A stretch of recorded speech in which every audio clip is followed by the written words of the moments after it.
Bismillahirrahmanirrahim. Assalamualaikum warahmatullahi wabarakatuh. Alhamdulillah.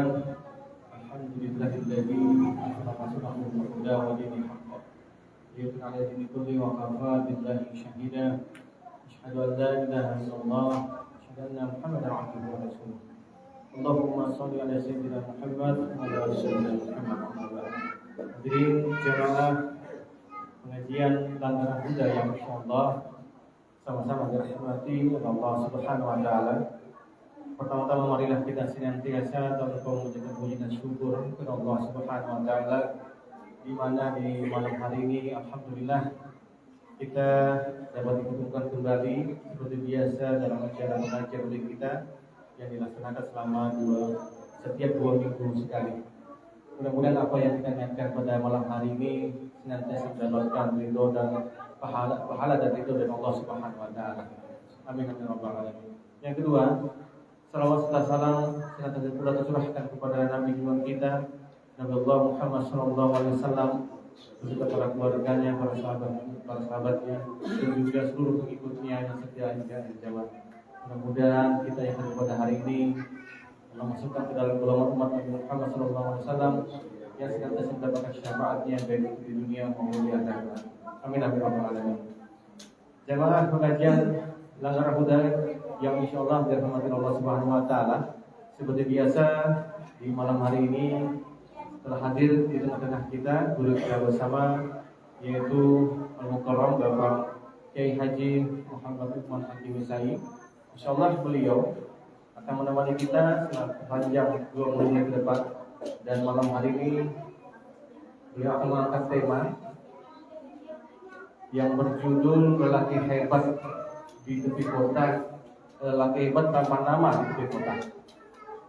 Dan di season kedua nantinya insyaallah seperti biasa kita akan interaksi tanya jawab. Jadi bagi jamaah yang sudah mempersiapkan pertanyaannya seperti biasa dan seperti janji bulan kemarin ya, mungkin yang sudah ada siapkan catatannya silakan saja memberikan ke panitia. Baik, bagi jamaah, baiklah bersama-sama marilah kita bersama-sama dengan tawajuh mendengarkan tausiah yang akan disampaikan Al-Mukarram Bapak Kiai Haji Muhammad Uthman Hakim Misai. Untuk waktu buat kami bersama. Assalamualaikum warahmatullahi wabarakatuh. Ila hadratin Nabi Mustafa Rasulullah Muhammad sallallahu alaihi wasallam wa ala alihi wa ashabihi wa azwajihi wa dzurriyyatihi wa ila arwahil a'immatil mujtahidin wa ila al-khulafa'ir rasyidin sadatina Abi Bakr wa Umar wa Utsman wa Ali an baqiyati ashabi Rasulullah ajma'in wa ila sayyidina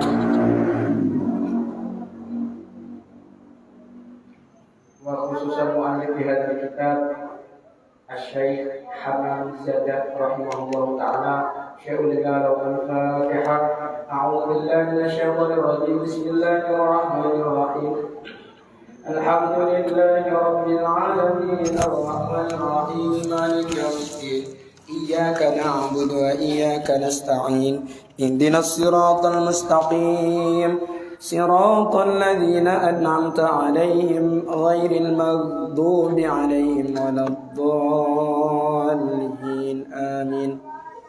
بسم الله الرحمن الرحيم. قال المؤلف رحمه الله تعالى ونفعنا به وبعلومه وعلومنا وعلومكم وأمدنا بأسراره وأعاد علينا من بركاته في الدارين آمين يا رب العالمين. سبحانك اللهم لا علم لنا illa ma 'allamtana innaka antal alimul hakim wa tub 'alaina innaka antat tawwabur rahim. Allahumma iftah lana hikmataka wa anshur 'alaina rahmataka ya dzal jalal wal ikram. Hadirin rahimakumullah, pada pertemuan yang lalu tema yang kita angkat adalah kesialan yang menurut penduduk Antiokhia adalah disebabkan oleh datangnya 3 utusan dari umatnya atau utusan daripada Nabi Isa alaihi salam. Dan mereka menganggap bahwa setiap datangnya utusan itu selalu ada musibah, selalu ada bencana. Dan itu dialamatkan penyebabnya adalah 3 orang utusan. Lalu dibantah oleh Allah Subhanahu wa taala dengan firman-Nya, qalu ta'irukum ma'akum a'idzukirtum bal antum qaumun musrifun. Justru dibantah oleh Allah bahwa setiap kesialan, setiap bencana, setiap musibah atau hal-hal yang kurang mengenakan itu justru penyebabnya adalah diri kalian sendiri, kata Allah. Jadi ketika kita melakukan hal yang nanti efeknya, akibatnya itu kembali kepada diri pelakunya sendiri. Kalau yang dilakukan itu adalah amal kebaikan, tentu manfaatnya akan kembali kepada orang itu. Tapi sebaliknya, kalau keburukan yang dilakukan, maka dia pasti juga akan mendapatkan keburukan. Nah, untuk itu sudah clear, tidak ada masalah. Ketika kita ada musibah atau bencana, itu jangan kemudian Allah yang dituduh. Itu penyebabnya adalah kita. Kenapa kita kok banyak ekonominya sulit? Bukan berarti kita ini menyalahkan Allah. Justru penyebab kita ini nggak punya duit, nggak punya ekonomi yang baik, badan kok sakit-sakitan terus, itu justru penyebabnya kita sendiri. Mungkin kita nggak mau bekerja, malas-malasan. Toh Allah sudah berjanji bahwa setiap yang melata di bumi itu sudah dijamin rezekinya, termasuk semut pun sudah dijamin. Kok ada orang ngeluh, kok gak dikasih rezeki sama Allah, ini orangnya suruh datang ke Pak Ali aja lah sudah. Jadi memang ini harus kita tegaskan, benar-benar kita tegaskan. Jangan sampai orang beranggapan saya rajin sholat kok malah tambah utangnya akeh misalkan. Loh, itu bukan karena sholatmu kemudian menjadikan kamu banyak utang, bukan. Itu penyebabnya diri kita sendiri. Sholat jadi kambing hitam, Pak Ali dijadikan kambing, nggak boleh. Ma asabaka min musibatin famin nafsik. Kalau ada musibah yang menimpa dirimu, itu jelas perbuatanmu sendiri. Kenapa kemalingan? Kamu ceroboh, tidak mengunci rumah rapat-rapat misalkan. Nah ini. Wa ma asabaka min hasanatin famin Allah.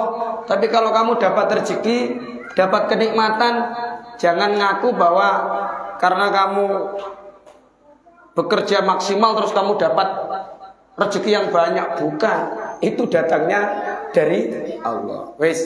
Nah, pada kesempatan malam hari ini kita akan mengkaji ayat 20 hingga 22. Lanjutannya dari cerita kemarin, ada korelasi. Korelasi itu hubungan ayat sebelumnya dengan ayat sesudahnya. Kita baca bersama-sama. A'udzu billahi minasyaitonir rajim. Bismillahirrahmanirrahim. Wa jaa'a min aqsal madinati rajulun yas'a. Qala ya qaumi ittabi'ul mursalin. Ittabi'u man la yas'alukum ajran wa hum muhtadun. Wa ma liya la a'budu alladhi fatarani wa ilayhi turja'un. Shadaqallahul azim. Wajah min aqsal madinati, dan telah datang dari penghujung kota atau dari tepi kota, rojulun, seorang laki-laki, yas'a, berjalan bersegera atau bercepat-cepat.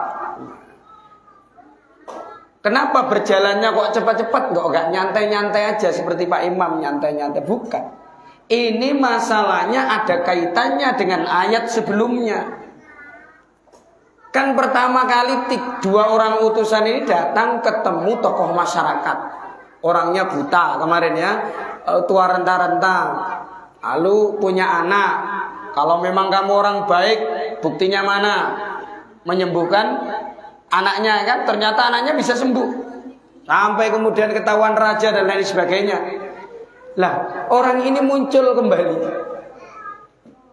Kenapa di sini dikatakan rojulun? Rojulun itu isim nakiroh. Satu kata yang masih abstrak. Apa ya Pak Fir? Abstrak itu umum. Gak jelas ini apakah Muhammad Firdaus ST atau Imam Asy'ari MPD atau Al-Habib Al-Aliyul Kabir Ali Al-Makassari misalkan. Gak jelas. Nggak jelas ini. Nggak jelas. Rojulun itu abstrak, Pak. Di sini tidak dijelaskan namanya. Ya. Tidak dijelaskan namanya. Min aqsal madinati rajul yas'a. Lalu tiba-tiba sampai pada tujuan, qala ya qaumit tabi'ul mursalin. Hei, orang-orang semuanya, masyarakat di sini, ikutlah orang-orang yang menjadi utusan itu. Jumlahnya berapa kemarin? Ada 3. Ayo, kalian ikut. Disuruh ikut, Pak. Kenapa?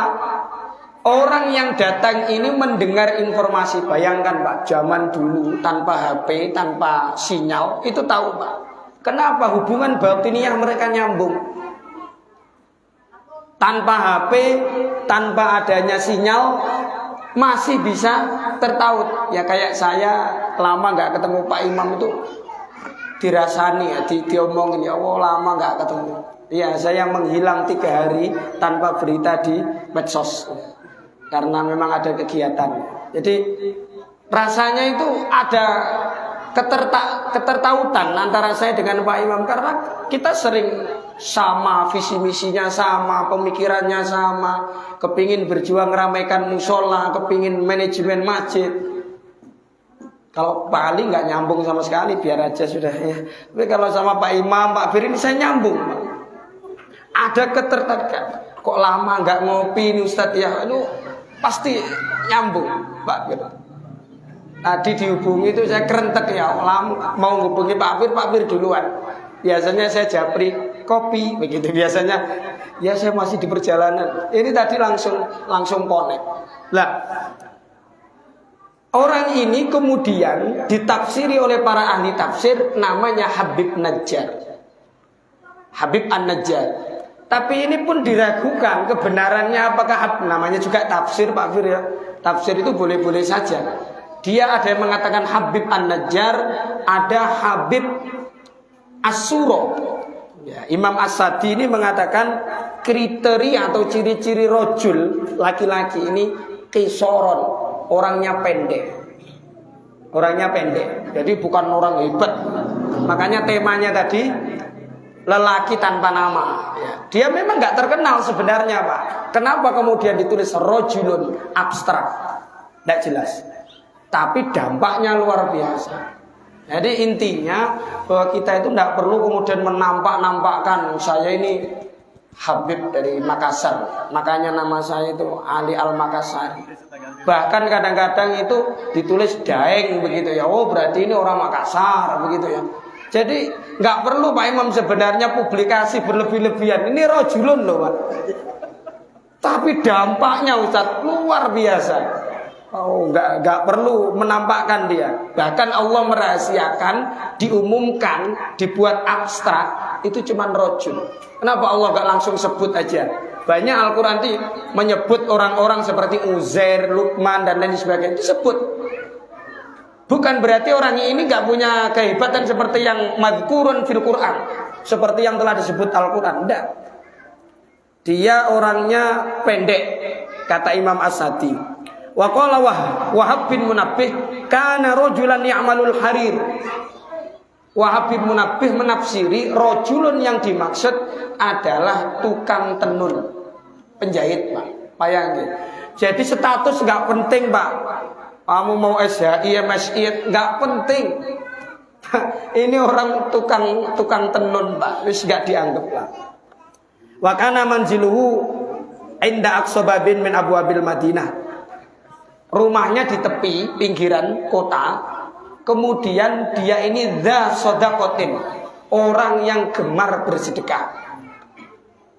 Makanya kalau bikin pertanyaan ini nggak ada hadiahnya, nggak usah bikin pertanyaan. Dza shadaqatin, banyak bersedekah. Orang suruh tanya nggak ada sedekahnya, niki opo. Yang salah bukan yang disuruh bertanya, yang salah ya panitianya. Nah ini contoh, Pak, contoh. Ya kita manajemen keuangan, manajemen tata kelola kita. Bagaimana kita bisa mampu menghadirkan anak-anak kita, menghadirkan jamaah. Ada yang keliru dalam pola kita. Coba orang itu kalau mau sholat berjamaah, ngaji, kasih aja ada door prize 100.000 misal, orang akan datang. Ini manajemen. Kenapa Jogokarian bisa seperti itu? Manajemen. Mikir gimana caranya. Alokasinya jelas, Pak. Penduduk setempat rajin sholat, rajin ngaji, hadir ke musola, jelas. Yakin ibu-ibu nanti itu datang, Pak. Betulan. Nah gimana nanti kita manajemen? Nah ini dza shadaqatin. Hebatnya dia bekerja, penghasilannya dibagi dua. Ibarat dia dapat 100.000, 50.000 untuk orang-orang fakir. Yang 50.000 dia punya tanggungan keluarga. Ini tukang tenun, Pak. PNS ya, malu lah ya. Jadi ini penting, Pak. Saya banyak diskusi dengan Pak Fir loh, manajemen ini. Saya banyak diskusi bahwa ternyata kita ini berjuang itu ya modal, Pak. Artinya Pak, tenaga kita, pikiran kita. Jangan hanya kita itu nyuruh orang. Kenapa orang nggak mau? Ya mungkin tidak mengikuti kita karena kita hanya nyuruh saja. Tapi kalau kita aksi, kalau kita nyata, insya Allah bisa. Nah ini Habib An-Najjar, Pak. Bukan Habib Ali, bukan Habib An-Najjar. Ya. Wes. Ini ketika mendengar informasi bahwa ya ini 7 menit lagi. Mendengar informasi bahwa ada penolakan karena dikatakan sial, karena dikatakan nggak bener 3 utusan ini. Habib An-Najjar telinganya mendengar panas. Larilah dia menuju tengah kota. Dia dari tepi kota. Makanya 3 utusan ini datang pertama kali di pinggiran kota yang didakwai dulu. Karena karakter penduduk Antioquia yang digambarkan di dalam surat Yasin, penduduk hedon, penduduk yang haus kekuasaan, penduduk yang pokoknya nggak sesuai dengan selera dan tidak membawa keuntungan. Apalagi ini musim-musim politik, hati-hati. Jangan hanya digadaikan dengan 10.000, 100.000 jangan. Ini Habib An-Najjar pelajaran. Wes, apa kata beliau? Qala ya qaumi ittabi'ul mursalin. Hei, ayo penduduk, ikutlah 3 orang yang kalian musuhi itu tadi loh. Ikuti mereka. Ayo ikuti dakwahnya. Ikuti ajakannya. Mereka itu benar. Mereka itu benar. Ittabi'u al-mursalin. Ikutilah orang-orang yang diutus tadi. Kenapa saya perintahkan sampean semua untuk ngikut pengajiannya, ikut majelisnya, ikut dakwahnya? Ittabi'u man la yas'alukum ajra wa hum muhtadun. Ini sebagai dasar kekuatan daripada Habib An-Najjar untuk memastikan bahwa 3 utusan ini benar orangnya. Buktinya apa? Ikutilah orang-orang yang tidak meminta upah sekalipun. Dan mereka nyata-nyata mursalin, orang yang diutus. Berarti yang diutus bukan sembarang orang. Yang diutus itu orang yang sudah benar-benar kompeten. Bukan abal-abal, bukan KW-KW. Iya, bukan kaleng-kaleng. Artinya apa? Bahwa Habib An-Najjar menegaskan, wahai penduduk, ini loh orang yang benar, ikuti. Bukti kebenaran mereka nggak minta upah apapun.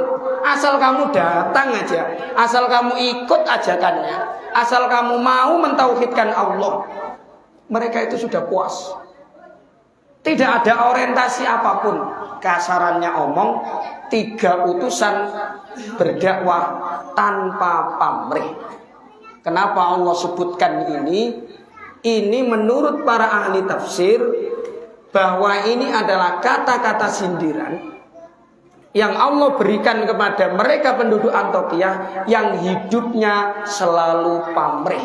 Kalau ada orang datang ke sini bawa apa, dia menguntungkan apa enggak bagi saya dari sisi materi. Lah, karakter ini juga masih banyak terjadi dalam diri kita. Lah untuk itu dakwah-dakwah yang dilakukan oleh para dai, dakwah-dakwah yang dilakukan oleh para mubalik, para asatid, para habaib, itu kita bisa melihat kok mana yang benar-benar tanpa pamrih. Orang itu kalau tanpa pamrih itu gampang. Tanpa pamrih dia bisa istiqomah. Jelas Pak, istiqomah itu kuncinya. Dia istiqomah. Kalau dia istiqomah, dia sudah tidak berpikir yang lain kecuali apa yang harus dia sampaikan. Misalkan saya dikecewakan di tempat Pak Fir, misalkan dikecewakan di masjidnya. Besok saya cari alasan kok Pak. Waduh Pak, saya ada kegiatan ini. Bisa, setidaknya itu tanda-tanda. Itu Ustadz ya. Jadi saya udah lihat postingannya Ustadz. Wah, Ustadz Mu'ad luar biasa. Istiqomah. Ini man la yas'alukum ajra wa hum mu'tadun, dipertahankan. Makanya sekarang itu cari Ustadz jangan sembarangan. Ustadz Mu'ad, saya I'm sorry loh ya, ini penting sekali. Apa yang beliau bawa untuk kita bukan hanya sekedar rame-ramean. Apa Pak pentingnya? Rame-ramean itu apa pentingnya? Yang penting itu orang itu tertarik dengan dakwah kita, mau mengikuti apa yang kita sampaikan terkait dengan perintah-perintah Allah, larangan-larangan Allah. Walaupun orangnya sedikit, tidak ada masalah Pak. Banyak tidak jaminan. Makanya penting ittabi'u man la yas'alukum ajra wa hum muhtadun. Ini sebagai pukulan telak bagi orang-orang Antioquia tadi itu loh, yang hidupnya itu selalu materi. 3 utusan itu bawa apa ke sini? Apa untungnya kalau kami ikut sama mereka? Sampai seperti itu. Lah Habib An-Najjar ini sudah mempertaruhkan dirinya Pak di hadapan orang Antioquia. Dia ini kan hidup di pinggir kota, dan dakwahnya itu mesti pola dakwah kita lah. Dulu sebelum di kota ini ada masjid itu di mana? Di bantaran sungai Pak Bir ya. Dari Lojanan, dari mana? Musola-musola yang di pinggir-pinggir sungai, di daerah-daerah pinggiran itu Pak. Kenapa kalau di kota itu rata-rata pola pikirnya sudah materi. Maka Ustadz, Dai, cobalah kita itu ke pinggir-pinggiran. Saya sudah sampai Tabang, saya sudah sampai SP yang nggak ada listriknya. Ya Allah, mereka betul-betul kepingin kehadiran kita. Kalau di kota Tenggarong ini sudah lusinan lah Ustadz itu. Dakwah kita di sana, dan itu teori dakwah para rasul-rasul dulu seperti itu. Di pinggiran, mereka itu kan sengsara lah. Coba lihat almarhum Allah yarham Habib siapa yang dakwahnya sampai ke pelosok Kalimantan. 5 tahunan lah meninggal beliau itu siapa. Luar biasa itu beliau itu ke pelosok dakwahnya seperti itu. Nah, kalau yang ke kota-kota ini kan empuk-empuk aja kalau yang di kota ini ya. Ya kalau nggak pakai cash ya transfer kan begitu ya. Kok di sana gimana mau transfer? Penduduknya penduduk seperti itu. Nah, ini jawaban dari Allah bahwa penduduk Antioquia itu memang benar-benar penduduk yang materialistik. Di kota itu rata-rata seperti itu, Pak. Makanya dakwahnya dari pinggir dulu ke tengah. Sampai pada ayat ke-22 ini. Setelah Habib An-Najjar ini menyampaikan, ayo sudahlah kita ikutilah 3 orang ini. Zaman kok bisa ngomong kayak gitu, enak aja zaman itu ngomong. lalu terpaksa dia tampakkan keislamannya, Pak. Wa ma liya la a'budu alladhi fatarani wa ilaihi turja'un. Terpaksa ini dia omongkan. Loh, saya ini loh, kata Habib Najjar, saya ini gak ada alasan untuk tidak menyembah zat yang telah menciptakan saya. Dia tidak sadar, Pak, dia ucapkan. Kan dia itu tokoh masyarakat. Dia gak menampakkan keislamannya. Dia gak menampakkan bahwa dia sudah ikut 3 orang Rasul ini. Kalau beliau katakan itu, penduduk Antokia gak akan percaya, Pak. Makanya di awal, sudahlah kamu ikuti. Beliau gak mengatakan, aku loh sudah ikut. Gak begitu. Orang-orang yang ikut, orang-orang yang diutus itu adalah orang-orang yang murni lillahi ta'ala tanpa pamrih. Itu dikatakan bahwa ini loh orang yang benar, harus kamu ikuti. Wong dia tanpa pamrih, dia nggak pingin apa-apa dari kalian, cuma kepingin kalian berubah jadi baik, gitu aja. Lah, karena masih terjadi perdebatan panjang, itu sampai ditanya, para Rasul, sampean datang ke sini untuk apa? Ya saya hanya menyampaikan risalah saja. Betul? Iya betul. Oh, ini loh buktinya. Tapi masyarakatnya Pak Imam, namanya masyarakat yang susah, dia tetap katakan, wah, aku belum bisa percaya. Akhirnya terpaksa Habib Najjar mengatakan, wa ma liyala a'budul ladzi fatarani wa ilaihi turja'un. Tanpa sadar diucapkan, saya ini loh gak ada alasan untuk tidak menyembah kepada zat yang telah menciptakan saya. Wa ilaihi turja'un. Toh nanti saya juga akan dikembalikan kepada zat itu, yaitu Allah Subhanahu wa taala. Nah, ini gambaran bahwa Habib An-Najjar terpaksa untuk menyampaikan bahwa dirinya telah beriman kepada 3 utusan. Nah, ini para jamaah, betapa nama kebesaran itu tidak penting. Yang kedua, dakwah itu dimulai dari yang luar dulu, kemudian merapat. Bahkan kita dakwai keluarga kita aja berat, betul ya. Oh, kita ajak untuk beribadah, kita bisa ngajak orang lain, orang terdekat kita susah, seperti itu. Kemudian berikutnya pentingnya sedekah, ya. Sedekah. Yang berikutnya bahwa berdakwah kita ini memang berjuang. Kita upayakan untuk murni kita ini berdakwah. Adapun hal-hal yang lain itu hanya pelengkap saja. Artinya bukan karena itu gitu ya. Bukan karena itu sudah maklumun lana, sudah maklum. Jadi saya kira ini 3 ayat yang sangat penting, dan saya ingin ini digali bersama-sama, ini diskusikan bersama-sama. Mungkin nanti agak molor dikit lah ya, misalnya tidak ada masalah. Jadi kita kembalikan ke moderator. Mudah-mudahan 3 ayat ini menginspirasi kita semuanya. Selektif kita melihat orang, jangan karena pakaiannya kelihatan lalu ada yang biasa-biasa kayak Mas Denny ini istiqomah, kenapa enggak? Pak Anu ini kenapa enggak? Nah seperti itu Pak. Jadi ini penting untuk kita garis bawahi, jangan sampai kita melihat dari sisi zahirnya. Jangan karena jenggotnya panjang, ya enggak jenggotan terus enggak bisa baca Quran, belum tentu. Itu Pak ya, ini penting. Kebetulan Pak Ali juga ikut saya jenggot. Monggo, bersilakan. Baik, masuk ke sesi kedua. Tanya jawab. Kami mulai dari kanan. Pak Dek, gimana bertanya mungkin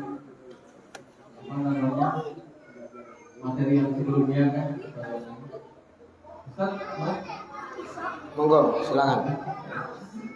Masih Bang. Ayo Bang, harus mewakili dulu Mas Bang. Ayo. Dan ada presnya ya, dan hadiah sih.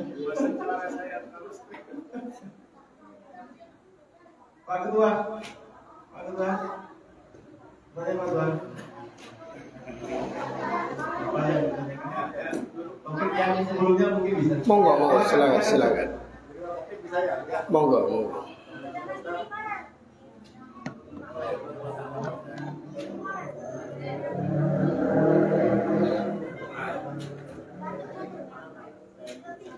Ya, kayak di depan aja. Monggo.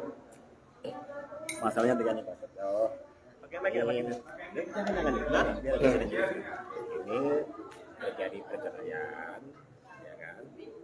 Yang mengadukan cerai itu dan perempuan diputuskan oleh pengadilan satu ada suaminya yang terkena. Sebelum habis masa iddahnya, perempuan itu kembali dengan cara menyerahkan diri aja, bukan lewat dari orang tuanya nikah seperti itu. Oh iya. Siap. Ini agak rahasia. Iya. Jadi ini kalau disampaikan secara vulgar itu bahaya, Pak Ibu. Iya. Iya, nanti kita anukan di luar ya. Iya. Ini agak rahasia. Nanti melalui kalau ada HP, Pak Fir, saya minta nomor HP-nya jenengan. Nanti saya sampaikan secara detail. Ya, jadi nanti jenengan bisa menguatkan. Tapi saya sudah paham pertanyaannya. Ini urusan wanita, ya. Jadi Anissa ya. Pak Fir ini Anissa, Pak Fir. Monggo, yang lain. Baik, kita Pak Herlis gimana? Mas saya ada yang ditanyakan Mas ya seputaran topik yang sudah pernah kita bahas. Pokoknya silakan. Harus ada pertanyaan. Atau ibu-ibu yang di belakang. Ya mungkin karena belum pernah kita mendengar suara ibu-ibu di belakang. Ada yang mau ditanyakan ibu? Silakan Bu. Nenek. Apa yang mau ditanyakan? Jadi gini Pak Ali, mohon maaf. Gini, kita terus berusaha untuk membuat pola yang terbaik dalam kajian kita. Untuk kedepannya ini saya sekedar usul saja. Pertama terkait dengan pertanyaan. Pertanyaan itu tidak akan ditanyakan secara langsung. Nggak berani orang akan bertanya. Bikin tulisan. Jadi sebelum masuk ke pengajian itu sudah bawa tulisan kalau mau bertanya. Karena ini lebih efektif dari segi waktu. Ya waktunya kan seret datang ada pertanyaan ini bolehkah orang itu tidak punya wudu memegang mushaf misalkan. Udah langsung kita jawab. Tapi kalau ada pertanyaan, Pak Imam ya nggak akan mau bertanya, Pak Fir ya nggak akan mau bertanya, apalagi yang lain. Nah, bikin pertanyaan itu satu. Bawa pertanyaan, bawa ke sini gitu loh Pak. Jadi nggak langsung diserahkan juga boleh. Diserahkan ke jangan ke Pak Ali ya, jangan serahkan ke Pak Ali. Pak Ali nanti ngurusin apa ini. Dan yang kedua biasanya Pak Ali itu sering nggak ada. Ini nanti pertanyaannya terbawa sampai Samarinda nanti ya. Serahkan di sini Pak Denny kan nanti bisa itu satu. Yang kedua Pak, ini yang ingin saya bangun. Kita nanti itu upayakan bukan hanya kita. Makanya Pak Fir kita bikin flyer atau apa itu nanti kita sampaikan ke beberapa tempat. Makanya saya kemarin sampaikan di Al-Ikhlas itu ada pengajian Senin. Dari Senin saya di sini, Senin berikutnya di sana. Maksud saya ketika nanti di sana ada pengajian, kalau kita tidak berhalangan, tidak ada salahnya kita ke sana mewakili ya berapa orang lah begitu. Nah ketika nanti kita punya acara, saya juga press mereka, zaman udah didatangi loh, ayo kita sama-sama. Nah itu salah satu contoh. Yang kedua pada segmen yang umum juga seperti itu Pak. Bukan hanya dari Langgar sana. Kemungkinan besar ya tidak bisa semua, karena nanti pas waktu Isya sopo ngurusi di sana kan begitu Pak. Ini sebagai contoh saja, bahwa kita tidak bisa terus-menerus mengharapkan orang kita. Ya seakan ini aja. Sehingga nanti kita buka secara umum, termasuk kajiannya Ustaz Muad, buka secara umum. Tapi bukan hanya di-share, Pak. Apalagi hanya teman-teman kita, ya Pak Fir, Pak Imam, Pak Ais, itu aja. Makanya nanti itu kita publish, kita publikasi, kita bila perlu kita pakai undangan, Pak. Itu kita atur demikian rupa. Kita ada RT-nya siapa, kita minta izin untuk kita sampaikan itu supaya apa? Supaya banyak. Dan itu pola-pola yang saya bangun Pak Fir agar apa? Kita juga bisa ramai. Ketika di tempat lain kita juga bisa ikut sama-sama. Nah ini saya bukan tidak terima dengan keadaan ini, bukan Pak. Oh pokoknya melaku misalkan. Ini kadang-kadang saya kurang terima Pak. Loh, bukankah kita ini setiap hari harus lebih baik gitu loh. Makanya tahun awal kita bikin pengajian orangnya cuma 5. Tambah jadi banyak gitu loh Pak maksud saya. Jadi kita punya pola untuk kita atur demikian rupa bahwa kita punya pengajian seperti ini. Nah itu nanti dirembuklah dengan kawan-kawan yang lainnya. Saya berharap banyak aja Pak masyarakat. Di beberapa tempat juga saya sampaikan kalau saya Senin ngisi di sini monggo bareng-bareng. Saya sampaikan Pak. Bukan untuk wah saya biar kelihatan banyak orangnya, tidak Pak. Tapi kita sama-sama dalam rangka imaratul musola Pak, meramaikan musola kita bareng-bareng. Oke? Jadi kalau perlu itu diajari lah orang-orang itu bareng-bareng. Ya, mudah-mudahan ini dua ini coba kita garap Pak Ali ya. Jadi pasti ada hasilnya, entah itu 1 orang, 2 orang, kita garap. Yang pertama, pertanyaan itu berbentuk tulisan.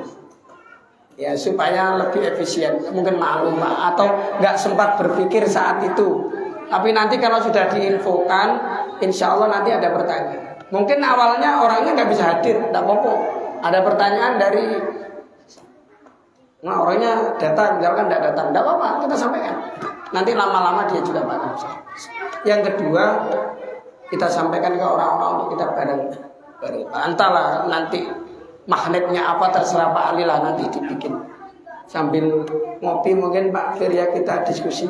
Kalau di sini nggak terlalu encer, pikirannya Pak Fir itu nggak encer juga. Tapi sambil ngopi nanti Pak Mas Denny ambil disiapkan kopinya.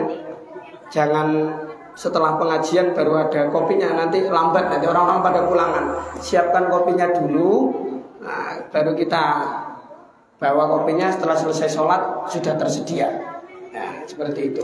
Nggak usah banyak-banyak Mas Denny bikinnya. Ini pola Pak Imam ya, pola yang harus kita bangun. Kenapa manajemen masjid kita, manajemen pengajian kita, ke orangnya itu saja. Ini kita harus ada perbaikan, termasuk daya tariknya Pak. Monggo silakan. Ini ada usulan juga sebenarnya.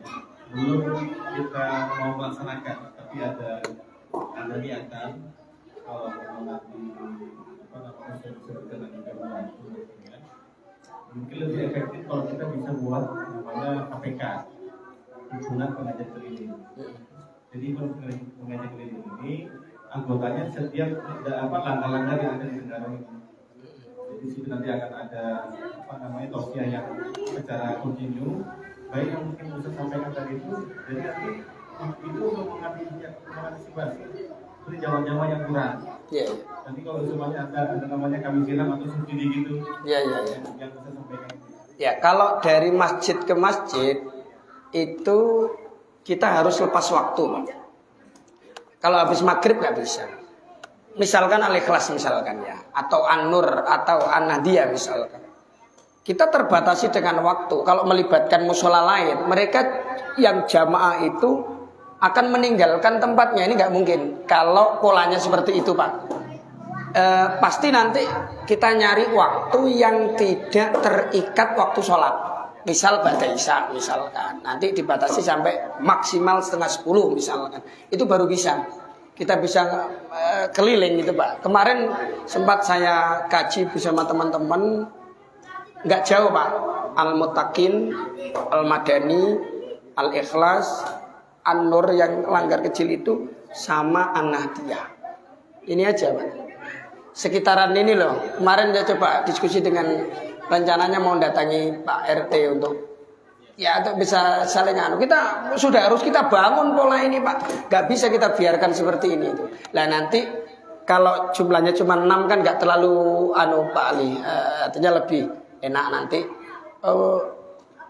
Hari ini kita ke Al-Muttaqin misalkan. Kita udah koordinasi dengan Pak Imam.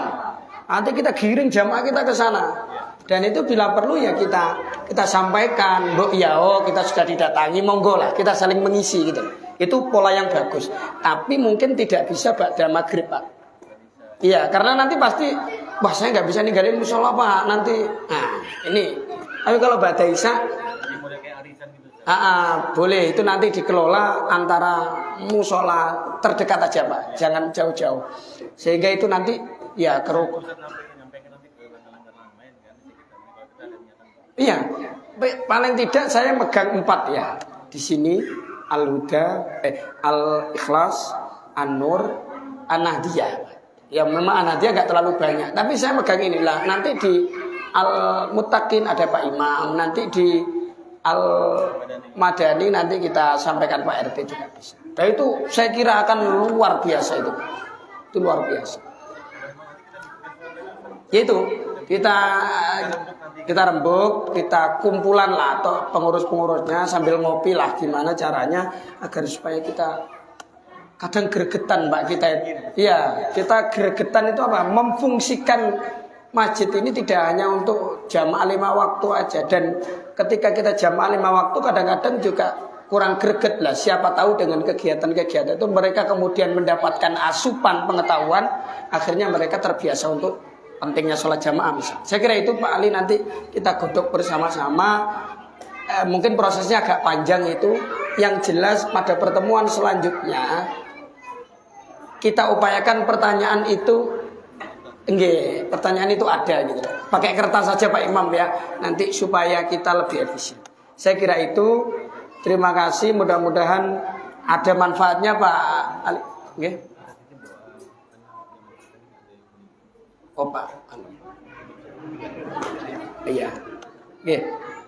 Jadi mudah-mudahan ada manfaatnya bagi kita semuanya. Mudah-mudahan kita tergugah hati kita untuk ya menghadiri masjid, menghadiri musola, khususnya sholat berjamaah, dan juga menambahkan tambahan wawasan keilmuan, asupan untuk ruhaniyah kita ya. Rohani kita juga harus dikasih makan, bukan hanya jasad kita tapi rohani kita. Mudah-mudahan ada manfaatnya. Namun sebelum kita tutup, kita sama-sama mengirimkan doa untuk salah satu jamaah kita yang sudah menghadap kepada Allah Subhanahu wa taala. Mudah-mudahan, namanya doa ya, mudah-mudahan Allah Subhanahu wa taala berkenan mengampuni segala dosa-dosanya, menerima seluruh amal-amal solehnya. Ila hadratin Nabil Mustafa wa khususan ila ruhi Bapak Yahdian Syah bin Yakub. Al-Fatihah. A'udzubillahi minasyaitonir rajim. Bismillahirrahmanirrahim. Alhamdulillahirabbil alamin arrahmanir rahim maliki yaumiddin. Iyyaka na'budu wa iyyaka nasta'in ihdinas siratal mustaqim. Shiratal ladzina an'amta 'alaihim ghairil maghdubi 'alaihim waladdallin. Amin. Demikian dari saya, mohon maaf atas segala kekurangan. Saya kembalikan kepada moderator. Wallahul muwaffiq ila aqwamit thoriq. Wassalamualaikum warahmatullahi wabarakatuh. Baiklah, demikian kita ini kami dari Bapak Muda mengucapkan terima kasih dan waktu dari kita yang menjadi pimpinan kita di atas kita sehingga ke depan mudah-mudahan apa yang beliau sampaikan bermanfaat buat kita semua. Amin. Amin. Para jamaah, Bapak Ibu atas waktunya. Dan insyaallah seperti apa yang saya sampaikan, untuk sampai pertanyaan nanti di pertemuan selanjutnya. Kami dari Lana Huda mengucapkan Assalamualaikum warahmatullahi wabarakatuh. Waalaikumsalam warahmatullahi wabarakatuh.